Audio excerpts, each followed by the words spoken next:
week 2. This week, we're going to take a look at communication within the project integration management knowledge area. The processes within project integration management are used to identify and coordinate various project activities. It's here that the project manager must see the big picture of the project. He or she must determine how individual components fit together in the context of the entire project. This usually involves making trade-offs between project objectives. In Project 320, you learned about the project management iron triangle. It's here that the project manager must balance the constraints of time, cost, and scope. This may come up within integration management in a scenario such as that the project manager may need to strike a balance between end users who want the project delivered as soon as possible and upper management who is working within a tight budget. It is easy to see that effective communication is vital within the area of project integration. There are two important communication tools that are created within this knowledge area. They are the project charter and the project management plan. As you know, the project charter is the first official project document that formally authorizes the project. It communicates vital project information and ensures that key stakeholders share an understanding of information such as project goals, scopes, constraints, and milestones. The project management plan is a compilation or summation of the plans created in the other knowledge areas.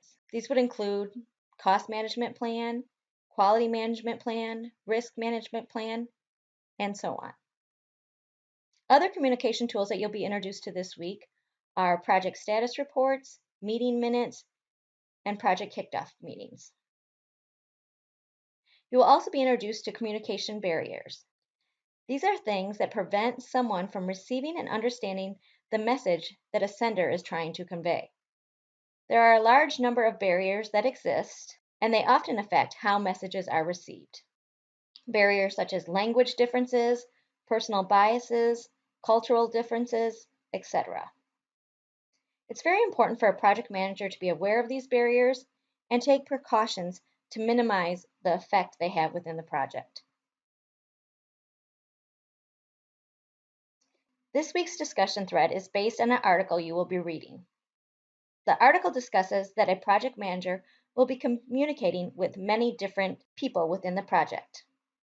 Their communication can be classified by direction: upward for senior management, downward for team members, outwards for stakeholders outside of the project, and sideways for peers of the project manager. The content and format of the communication varies based on the direction of the communication. In this discussion thread, you will choose two directions to research and discuss with your classmate. This week's assignment focuses on one of the communication tools that you learned about within the integration management knowledge area, the project kickoff meeting. A good project kickoff meeting is very important to the success of a project. Bringing everyone together at the start of a project and providing the project background, goals, and scope is priceless. A kickoff meeting can motivate the project team like no other meeting can. It's a time when relationships and trusts are formed between team members and other stakeholders.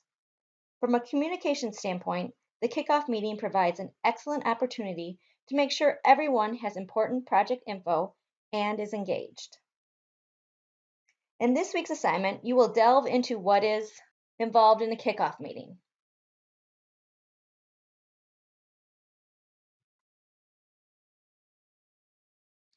The scenario is that your organization would like to create a community service opportunity for all its employees, and you have been appointed as the project manager to implement it.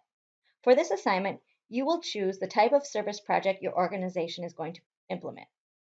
It could be anything from area cleanups to a school backpack drive to organizing the food drive and delivery. The internet has a wealth of ideas and recommendations.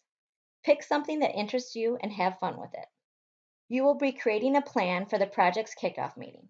You will create a PowerPoint or similar presentation highlighting the information that will be covered at the kickoff meeting.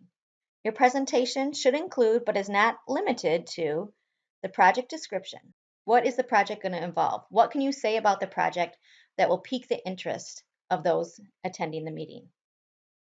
You also provide an agenda for the kickoff meeting, as well as specify any pre-planning that took part prior to the kickoff meeting. The kickoff meeting is really the first meeting of key stakeholders in the project team, but there has been work that has already been done to get to the project to the point it's at. What were some of those things that have been done? Include project details such as budget and the timeline. What pre-meetings have taken place? For example, if you're doing a backpack drive at a local school, perhaps you've already met with the superintendent or principal of the school. You may have also met with a local store that's willing to donate some of the supplies that are going to fill the backpacks. What type of pre-meetings have already occurred, and why did you do them? The kickoff should include icebreakers or some type of team building exercise. This is the first time that some of the team members have met each other, and it's just a time to get acquainted and kind of break the ice a bit. You should also include any follow-up tasks or materials that need to take place after the kickoff meeting, and any additional project information you'd like to include, such as risk or quality standards. Your presentation should include 10 to 15 slides that are engaging to an audience, that are not overloaded with information, but present specific ideas or bullet points. You should then expand on each slide in the note sections to give me a better understanding of what you would present at the meeting.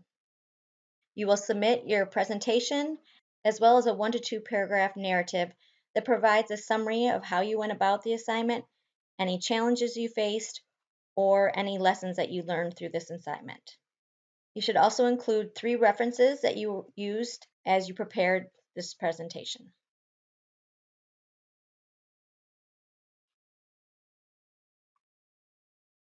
Your final activity for the week is Quiz 2.